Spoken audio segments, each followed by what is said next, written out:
Hi, I'm Maribel. Um, I'm from Nicaragua, Central America. I grew up in a small town. I was raised by my grandmother.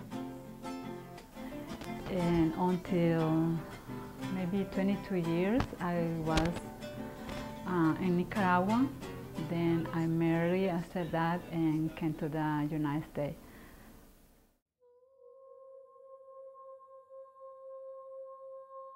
After like 2 years of marriage, the relationship become very abusive. It was like I was like 24-hour in tension and stress. Even if he was not home, I was stressed and depression.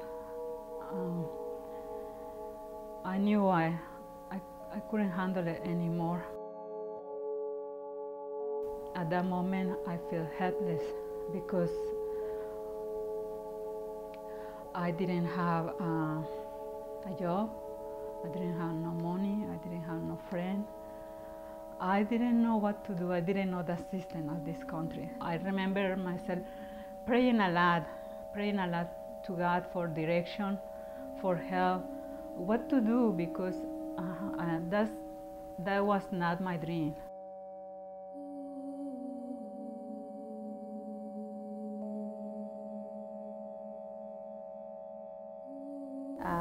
Well, I was born in Nicaragua. I came here when I was 11. I lived with my stepmom Maribel and my dad for 2 years. She was my stepdaughter, and we all were in an abusive relationship. My dad was a very jealous man. We always had a lot of problems with him. While I was there, I was protecting her. I was discussing the problem wherever I was seeing that was not appropriate, that was not good for Gracie, that it was not acceptable in a family. I was discussing that with him, and that create a very big tension in the house. But I never cared about putting my relationship before. For me, I knew I was playing that role as a mother with Gracie. I had to protect her. The last episode when I decided to leave the house, he became violent. What happened to me and what happened to all the family, the kid all witnessed when he was trying to choke me, and the kid couldn't do nothing. The jokes were putting her hand on the head, moving from one side to other, and it was New Year's Eve. He hit me, and he choked me. It was terrible. So, and I was screaming as crazy.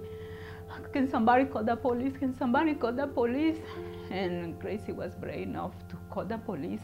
I called 911 because he was choking her.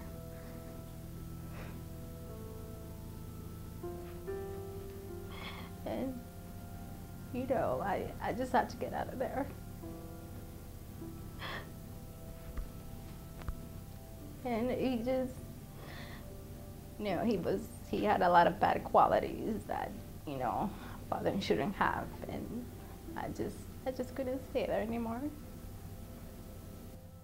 At the time that I left the house, I asked Gracie, Gracie, what you wanna do? You wanna come with us? You wanna go with your family? What you wanna do? And she said, I'm going with you. I mean, I just didn't feel safe being around my dad, so I just couldn't.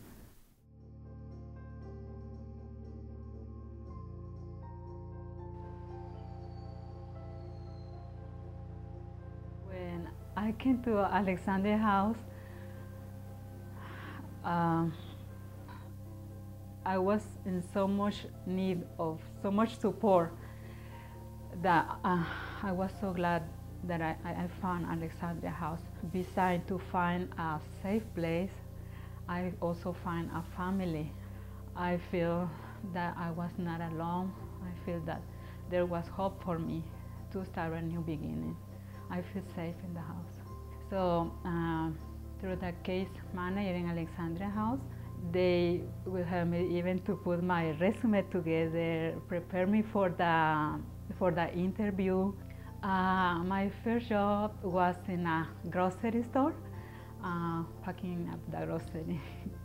And while I was doing that, I was also going once a week for child development classes. It was a special program. Little by little, was moving on from busboy in the grocery store. I went to assistant teacher in a preschool.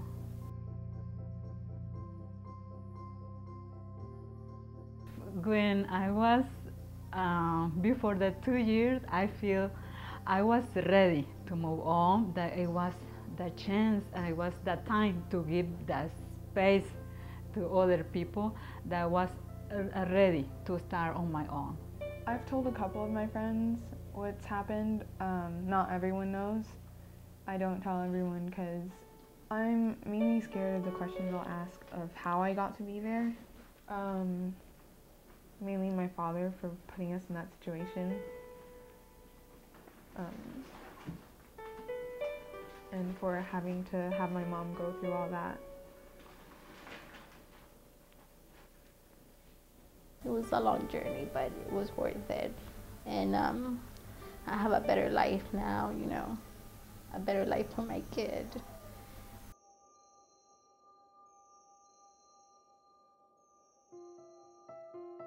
Well, I met him at work. Then that same year I had my son, so, you know, changed you. Well, you know, I want to teach, you know, that respect that he should have for women always. Not to, you know, raise their hand, to respect them. I can't wait to see him grow up.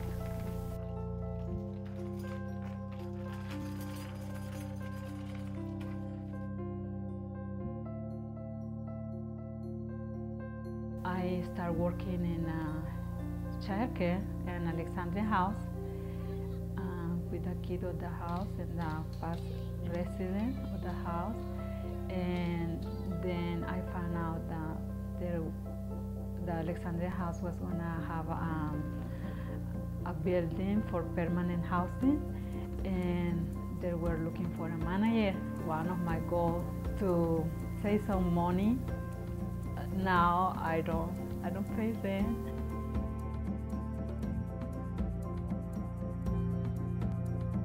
I'm hoping, praying really, to go to NYU after I graduate. That's my dream school.